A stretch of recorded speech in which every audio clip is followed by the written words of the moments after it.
Hey, this is Sky. Welcome to my YouTube channel. I'm in the office. It's Monday, taking care of business, paying bills as usual. Mind, body, and soul. This is how we get through Mafia Monday. You know what we're going to do? Every Monday, we go scene by scene through all three books that I wrote about the Los Angeles Syndicate.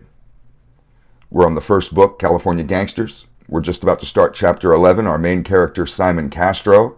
Young Simon has just joined the LA family, and he is doing major work. We just watched him last week do a hit for the Syndicate, and I've explained in previous videos what the Los Angeles Syndicate is. So let's just continue. Set your mood right. I got Mr. Snubby loaded as always. 38 special. I could have got the 357 version, but it didn't make any sense. It's a tiny little snub nose. A 357 bullet needs a few inches of a barrel. This works great as a 38 special. Here, I'll show you. This is what a 38 special bullet looks like after it's been fired into a target, of course, from that exact gun. Go into your brain, take you out. So, let's start chapter 11, More Money, More Problems. I went to go see my Uncle Frank at his bar on the west side. He sat me down alone in the back at a table in a dark corner by the bathroom. The tension in the room was so thick that you could cut it with a knife. The bartender brought me a beer and I lit a joint. Frank looked like he had not slept in a day or two. He was unshaven and his clothes were wrinkled, his hair was messy, and his eyes were yellow as if he had been drunk since last night.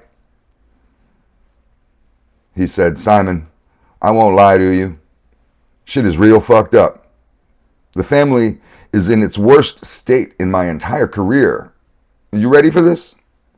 Tommy Guns, the Don, our boss, was wrapped up by the FBI just last week. He's currently sitting in a private cell, deep in the medical ward downtown at MDC, the Midtown Detention Center.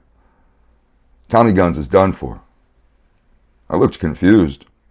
I replied, "Done for? You mean he is going to die, or he's not going to beat his case?" Frank sighed and ordered himself a drink. He said to me, "Both. But it gets worse.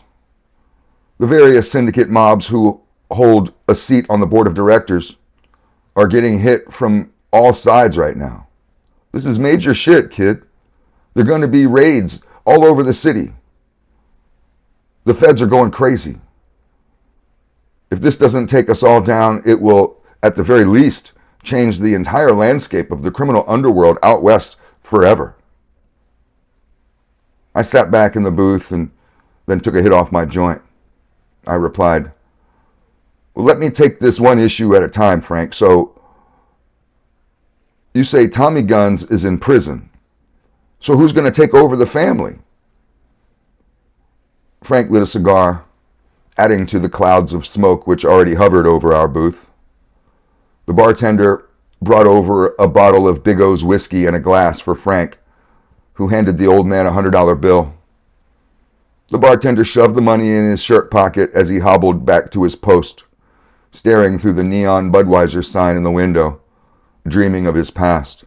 Frank said, "Your father took control of the family the day that Tommy Guns got taken off to jail. It was a swift move which took most people by surprise, but not me. People are scared to say anything because the Hollywood crew, well, they run everything." I replied, "Really? My father's the new boss, just like that? He just takes over with no vote and nobody contests it?" Frank laughed and he said, "Yeah, it was that easy. Your father will become Tommy's replacement on the commission next week, and as soon as he comes up with the money, he'll be inducted into the board of directors. You know, the syndicate has a major buy-in." I replied, "How did he pull this off? Something doesn't feel right. You know what I'm saying?" Frank slugged back his drink and poured another glass before he even hit the table. He said, "Well, between you and me, kid, I think your father had something to do with Tommy's terminal illness and his arrest. But don't say that to nobody. Capiche? I replied, of course, Frank. I won't say nothing. So, who else is leaving the board? Who else is going to be arrested? Frank said, well, as you know, your grandfather, Carl Castro, he left. And Big O of the Mexican Mafia, he also left. Big O was replaced recently, and your grandfather chose to dissolve his mob, leaving the downtown open, right? Well, now that Tommy Guns is gone, the Jews, they're walking away too. Stanley Bates just sold out to the Russians for an ungodly amount of money. The old days are officially over. I took another hit off my joint and then put it out in the ashtray and replied, wow. So we're going to have a new board of directors, a new syndicate, and the fucking Russians have a chair? That is big news, Frank. I could tell by the look in his eyes that Frank was getting pretty drunk. He looked around the room, then leaned in and said, look, Simon, before I forget, the board of directors wants you to go to Las Vegas this weekend, you know, for a major contract. You will be there to kill the man who ratted out Tommy Guns. It will probably be another huge payout for you. So, get your ass to Vegas. I didn't like the timing of the job and protested. I replied, Vegas? Fuck that. Frank, I've got a lot going on with Jennifer Wilson coming home soon. I haven't seen her in months, and we need time to develop our relationship. My uncle responded sharply and slurred in his drunkenness. Oh, my apologies, Mr. Romeo. I will see if the fucking syndicate will reschedule their murders around your important dating schedule.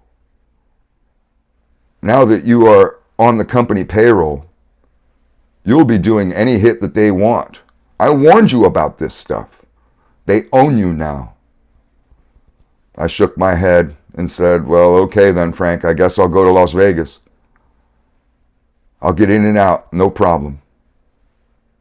Frank slugged back his glass of whiskey and replied, the FBI will be raiding all the spots in California soon, according to our information. Everyone in the family is laying low. Everyone on the west side is taking vacations and hoping to survive the onslaught. Do this job and then go get lost for the summer. I don't want you getting busted, kid.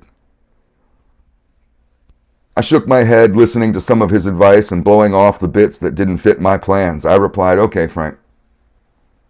Frank grabbed my arm, holding himself steady so he didn't fall out of his chair. He tried to be stern with me at the same time, looking deep into my eyes with his fat, bobbling head bouncing around like a beach ball at a concert. He said, why do you betray me? Why do you want your own crew? Why do you want to leave me? Hasn't your uncle been good to you? I bet your father is pumping you up with some sort of plan, isn't he? I looked around the room. There was a long pause. I replied, my father wants to get me voted onto the syndicate board someday. He wants to use me to take over the syndicate. I'm not as stupid as people think. Frank, listen to me. I got my own agenda. I didn't skip out on the NFL simply to stay in one place in life and play it safe. This game is all or nothing, right? Well, I'm going for it all, and I'm using everyone in order to do it. Frank, you can't just turn me into some kind of gangster and then cry when I do gangster shit. Frank gazed into the thick, low-hanging smoke in the room. Then he looked back at me with a short smile. He said, my father, Carl Castro, the greatest gangster that's ever lived, he created the Syndicate, a collection of different ethnic mobs from downtown, and gave each an equal share in the company.